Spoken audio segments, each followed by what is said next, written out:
Meals chapati రోటీ కాకుండా సంతృప్తిగా rice కూడా తినవచ్చు. Doctor rice sugar free rice, doctor rice diabetic rice, sugar పెంచని బియ్యం, doctor rice. Sattenapalli urban police స్టేషన్లో మా మీద రిజిస్టర్ కాబడినటువంటి క్రైమ్ నెంబర్ 156/25లో మాకు విచారణ నిమిత్తం 35 క్లాస్ 3 బిఎన్ఎస్ ప్రకారం ఈరోజు పోలీసు వారి ముందు వచ్చి హాజరై వారు అడిగిన ప్రశ్నలకు మాకు తెలిసినంత వరకు సమాధానాలు ఇవ్వటం జరిగింది. ఇది చాలా విచిత్రమైనటువంటి పరిస్థితి. నేను 1989లో రాజకీయాల్లోకి నేను రావటం జరిగింది. అప్పటి నుంచి ఇప్పటి వరకు నేను రాజకీయాలను చాలా సన్నిహితంగా పరిశీలిస్తూ ఉన్నా. 2 సార్లు శాసనసభ్యుడిగాను, ఒకసారి రాష్ట్రానికి మంత్రిగాను పనిచేశాను. పోలీసులు ఈ విధంగా వ్యవహరించడం అనేది బహుశా నాకు తెలిసిన చరిత్రలో ఇది మొదటిసారి. మా మీద ఒక్కొక్కరి మీద ఎన్ని కేసులు పెడుతున్నారో నేను ప్రత్యేకంగా చెప్పాల్సిన అవసరం లేదు. సత్తెనపల్లి అర్బన్లో ఒక కేసు ఉందన్నారు, ఇందాక ఎవరో చెప్తున్నారు రూరల్లో కూడా ఒక కేసు ఉందన్నారు. దానికి నాకు నోటీస్ అందలేదు కాబట్టి నేను విచారణకు రాను అని చెప్పడం కూడా జరిగింది. జగన్మోహన్ రెడ్డి గారు సత్తెనపల్లిలో రెంటపాలకి పర్యటనకు వచ్చారు. నాగమల్లేశ్వరరావు ఆత్మహత్య చేసుకున్న సందర్భాన్ని పురస్కరించుకొని వారి విగ్రహావిష్కరణ జరిగిపోయింది. అయినా ఆ సమయానికి రాలేకపోయాను, మళ్ళా రావాలి పలకరించాలనే ఉద్దేశంతో వచ్చారు. వచ్చిన దగ్గర నుంచి ఈ ప్రభుత్వం, ఈ పోలీసు యంత్రాంగం ఎన్ని అబద్ధాలు చెప్పాలో అన్ని అబద్ధాలు చెప్తా ఉన్నారు. ముఖ్యంగా మొదటి అబద్ధం ఏమిటంటే నాగమల్లేశ్వరరావు పందెపుగాడని, పందాలు కట్టాడని, పందాలు కట్టి ఓడిపోవడం వలన ఆయన ఆత్మహత్య చేసుకున్నాడనేటువంటి మాట, ఒక దుర్మార్గమైన మాట మాట్లాడారు తెలుగుదేశం వాళ్ళు. మీ అందరికీ తెలుసు నాగమల్లేశ్వరరావు ఎలాంటి వ్యక్తో. అంటే ఒక జోజగాడు, ఒక పందాలు కట్టేవాడుగా చిత్రీకరించి పార్టీని బలహీనం చేయాలనేటువంటి దురుద్దేశంతో. జగన్మోహన్ రెడ్డి గారు ఏమన్నా కొత్తగా వచ్చారా అని అడుగుతా ఉన్నా. ఈ రాష్ట్రానికి జగన్మోహన్ రెడ్డి గారు పర్యటనలు కొత్తగా వచ్చినాయా అని అడుగుతా ఉన్నా. రాజశేఖర రెడ్డి గారు చనిపోయిన తర్వాత జగన్మోహన్ రెడ్డి గారు ఎన్ని ఓదార్పు యాత్రలకు వెళ్ళాడు. ఆ రోజున కాంగ్రెస్ ప్రభుత్వం అధికారంలో ఉంది. చంద్రబాబు నాయుడు కాంగ్రెస్ ప్రభుత్వంతో కొల్లుడై ఉన్నాడు. ఎన్ని ఓదార్పు యాత్రలకు వెళ్ళాడు, ఎన్ని లక్షలాది మంది జనం వచ్చారు. ఆ తర్వాత ఓదార్పు యాత్రకు మనకు కూడా వచ్చాడు కొమ్మిరిపూడి. అప్పుడు కేసులు పెట్టారా మా మీద? పాదయాత్రకు వచ్చాడు జగన్మోహన్ రెడ్డి గారు అపోజిషన్ లీడర్గా. తెలుగుదేశం ప్రభుత్వం అధికారంలో ఉంది, ఆ రోజు కేసులు పెట్టారా మా మీద? జగన్మోహన్ రెడ్డి గారు అన్యాయంగా, అక్రమంగా పోలీస్ హెరాస్మెంట్ తట్టుకోలేక నాగమల్లేశ్వరరావు అనేటువంటి ఒక వైఎస్ఆర్ కాంగ్రెస్ పార్టీ నాయకుడు, ఆ గ్రామ వైస్ సర్పంచి ఆత్మహత్య చేసుకుంటే పలకరించడానికి వస్తే ఇన్ని కేసులు పెడతారా మా మీద? ఎంతమంది అండి? 1300 మంది పోలీసుల్ని ఇక్కడ డిప్లాయ్ చేశారు. దేనికో తెలుసా? జగన్మోహన్ రెడ్డి గారు వస్తుంటే ఆ జనాన్ని అరికట్టడం కోసం కాదు, ఎవ్వరు వెళ్ళడానికి వెళ్ళే జగన్మోహన్ రెడ్డి గారి మీటింగ్ అని కాపలాలు కాశారు. ఆగారా? మీరు ఇచ్చినటువంటి నోటీసులు లెక్క చేశారా? ప్రజలు వచ్చేశారు.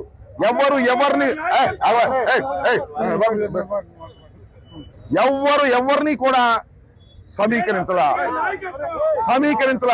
ఎవరిని కూడా సమీకరించకపోగా జనం తండోపతండాలుగా వచ్చారు. అసలు పోలీసులు ఎవరు ఇంత బాగా లేకపోతే సగం మంది వచ్చేవాళ్ళు. ఈ పోలీసులు వచ్చి కట్టడి చేసేటప్పుడు పదండ్రా ఊరంతా బయలుదేరదాం అనే ఉద్దేశంతో బయలుదేరి వచ్చారు. మా మీద కేసు పెట్టారు. ఎంతమంది మీద తెలుసా? 113 మంది మీద. ఈ 113 మంది మీద కేసు పెడితే ఆ కేసు ఎఫ్ఐఆర్ ఇచ్చారు, దానిలో పేర్లు కూడా ఇచ్చారు. కాసు మహేష్ దగ్గర నుంచి నేను అందరిని ఎంక్వైరీ చేశా, చూసా పేర్లు. సత్యంపల్లి అందరూ ఉన్నారు, ఆల్మోస్ట్ ఆల్ అందరూ. మన చల్ల సాంబశివరావు, అచ్యుత, మన కొమిరిపూడి భాస్కర్ రెడ్డి, ఇట్లా అందరూ almost all YSR Congress party నాయకులందరినీ 113 మందిని ఐడెంటిఫై చేసి కేసు పెట్టారు. ఏం చేస్తారా కేసు పెడితే మీరేమన్నా భయపెడుతున్నారా? కేసులకు భయపడేటటువంటి తత్వం ఉన్నదా అని అడుగుతా ఉన్నా.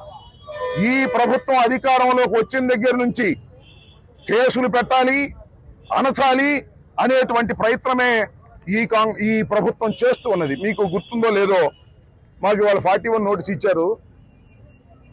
ఒక వారం ముందు అయితే మమ్మల్ని లోపల కూడా వేసేవాళ్ళు లోకేష్ చెప్పంగానే. ఎందుకంటే ఈ మధ్యనే హైకోర్టు వారు ఒక సర్క్యులర్ రిలీజ్ చేశారు. ఏంటంటే ఎవరిని పడితే వాళ్ళని రిమాండ్ ఇవ్వడానికి వీల్లేదు, ఎవరిని పడితే వారిని అరెస్ట్ చేయడానికి వీల్లేదు పోలీసులు. అలా అరెస్ట్ చేస్తే వారి మీద యాక్షన్ తీసుకుంటాం. ఏంటయ్యాదంటే 7 సంవత్సరాలు పైబడినటువంటి శిక్షలు వేసేటటువంటి కేసుల్లో మాత్రమే అక్యూజ్ని అరెస్ట్ చేయాలి. మా మీద ఉన్న కేసులన్నీ 3 నెలలు, 4 నెలలు, 5 నెలలు ఇదే శిక్షలు. మమ్మల్ని అరెస్ట్ చేయడానికి వీల్లేదు. ఇంతకు ముందు 3 నెలలు, 4 నెలలు, 5 నెలలు, సంవత్సరం ఉన్నటువంటి కేసుల్లో కూడా అరెస్ట్ చేసి పోలీసులు కోర్టులో ప్రొడ్యూస్ చేశారు. మ్యాజిస్ట్రేట్స్ రిమాండ్ ఇచ్చారు, మెకానికల్ గా రిమాండ్ ఇచ్చారు. దీన్నంతా గమనించినటువంటి న్యాయస్థానం, హైకోర్టు న్యాయస్థానం ఒక సర్క్యులర్ రీసెంట్ గా రిలీజ్ చేసింది. ఏమనంటే Arnesh Kumar versus state of Bihar అనే కేసులో ఎవరైతే 7 సంవత్సరాలు పైబడి శిక్ష పడేటటువంటి కేసులు రిజిస్టర్ చేసి ఉంటే తప్ప ఎవరిని అరెస్ట్ చేయడానికి వీల్లేదు, రిమాండ్కి పంపడానికి వీల్లేదు అని. ఇది సంవత్సర కాలం పూర్తిగా ఉల్లంఘించేశారు. కేవలం 5 నెలలు శిక్ష పడేవి. మీరు చూశారు కొమ్మినేని శ్రీనివాస్ గారు, అది బిలో 7 years, దానిలో కూడా అరెస్ట్ చేసి రిమాండ్కి పంపించారు. మాకు సంబంధించినటువంటి సోషల్ మీడియా కార్యకర్తల్ని అనేక మందిని ఈ Arnesh Kumar versus state of Bihar judgement ని ఫాలో కాకోకుండా పోలీసులు అరెస్ట్ చేశారు, మ్యాజిస్ట్రేట్స్ రిమాండ్ పంపారు. ఇది చట్ట వ్యతిరేకం అని మొన్ననే హైకోర్టు వారు సర్క్యులర్ జారీ చేసేదాకా ఆగల. ఆ సర్క్యులర్ లేకపోతే మమ్మల్ని కూడా అరెస్ట్ చేసేవాళ్ళు ఏమన్నా అనుమానం. ఎందుకంటే బిలో 7 years ఉన్నా కూడా ఏషియన్ టాపర్ అంటున్నారు అంతే. ఇలాంటి దుర్మార్గమైనటువంటి పాలన ఇవాళ ఈ ప్రభుత్వం చేస్తా ఉన్నది. ఎంత దుర్మార్గమైన పాలన అంటే పోలీసులతో బెదిరిస్తున్నారని నాకు అర్థం కాలేదు. పోలీసుల డ్యూటీ ఏంటి? What is the duty of the police? పోలీసులు శాంతి భద్రతలు కాపాడాలి, దొంగతనాలు జరిగితే దొంగలను పట్టుకోవాలి, ఎవరినో కొట్టుకుంటే వారిని అదుపులోకి తీసుకోవాలి. మా మీద ఏంటయ్యా? మేము ఎవరు? ఈ రాష్ట్రాన్ని 5 సంవత్సరాలు పరిపాలించిన వాళ్ళం. మా మీద మీరు కేసులు పెడతారేంటి? మమ్మల్ని మీరు భయపెడతారేంటి? నాకు అర్థం కాలేదు. మీరు భయపడితే మేము జడుస్తామా అని అడుగుతా ఉన్నా. మీరు చూశారుగా మొన్న బంగారుపాలెంలో ఆయన ఎవరు ఎస్పీ గారు, ఐపీఎస్ ఆఫీసర్, ఆయన పేరు మణికంఠ, చేబ్రోలు మణికంఠ అంట. ఆయన ఏమంటారు తెలుసా? మా మీద వీళ్ళు కేసులే పెట్టారు, ఇక ఎస్పీ గారు రౌడీ షీట్ పెడతా అంట.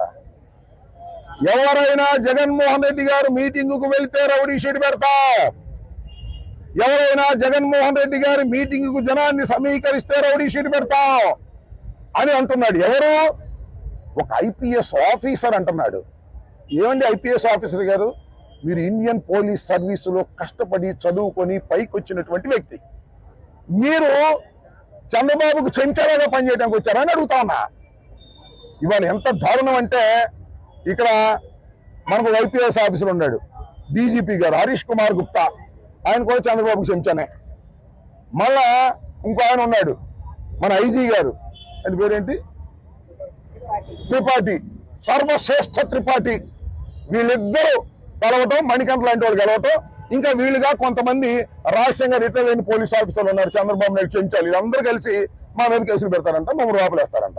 వేసుకొని చూద్దాం, దాని సంగతి కూడా తెలుస్తామని అడుగుతా ఉన్నా. రౌడీ షీట్లు పెడతామని బెదిరించేటటువంటి మణికంఠకి చెప్తా ఉన్నా, మిస్టర్ మణికంఠ ఐపీఎస్ ఆఫీసర్, మా కార్యకర్తల మీద, మా నాయకుల మీద నువ్వు రౌడీ షీట్లు పెడతామని బెదిరించడం అనేది అసాంఘికమైన చర్య. తక్షణమే నువ్వు సమాధానం చెప్పు, తక్షణమే క్షమాపణ చెప్పు అని అడుగుతా ఉన్న వైఎస్ఆర్ కాంగ్రెస్ పార్టీ కార్యకర్తలకి.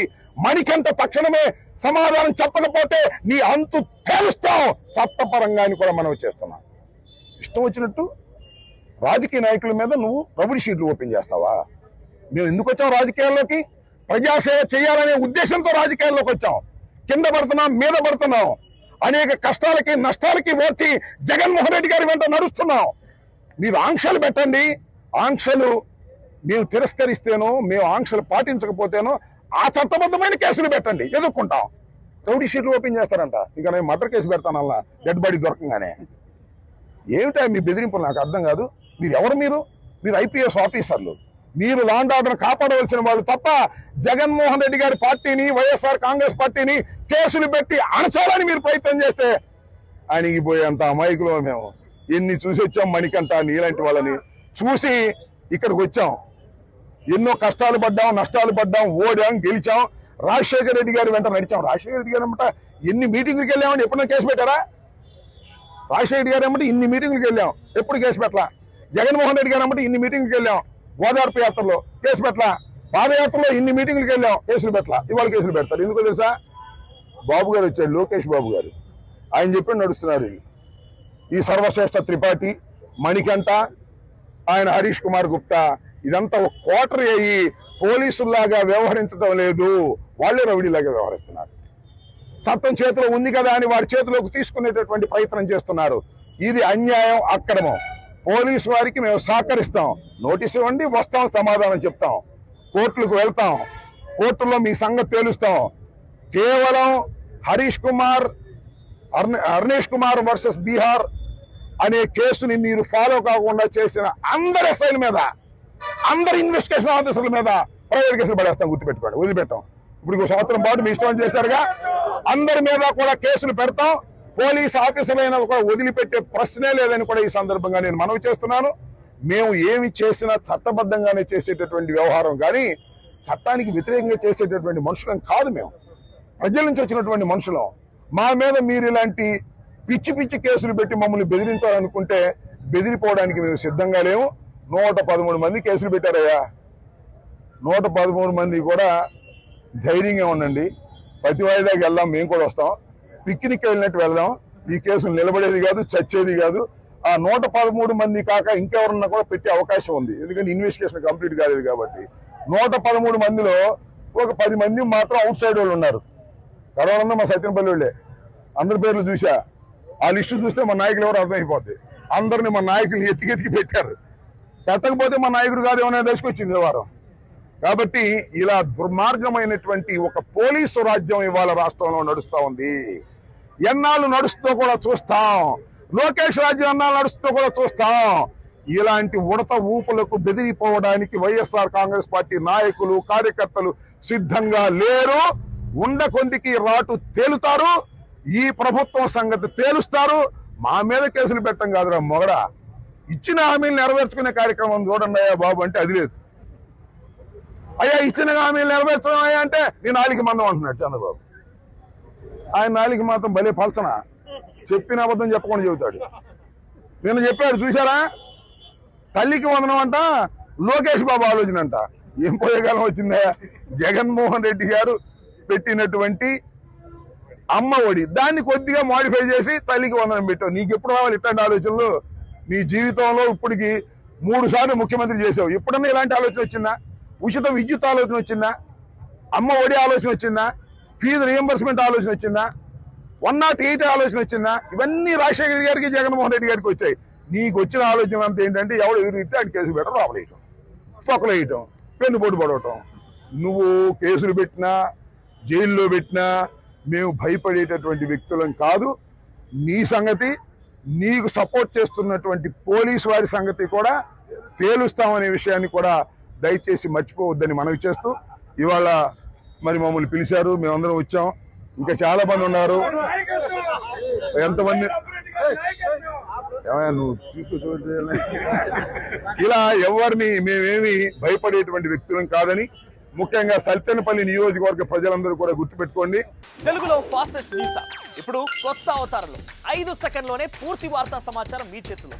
సోషల్ మీడియా ట్రెండ్స్ మీ కళ్ళ ముందుకే live TV and voice search options తో ఇప్పుడే డౌన్లోడ్ చేయండి. యాప్ లింక్ డిస్క్రిప్షన్ లో ఉంది.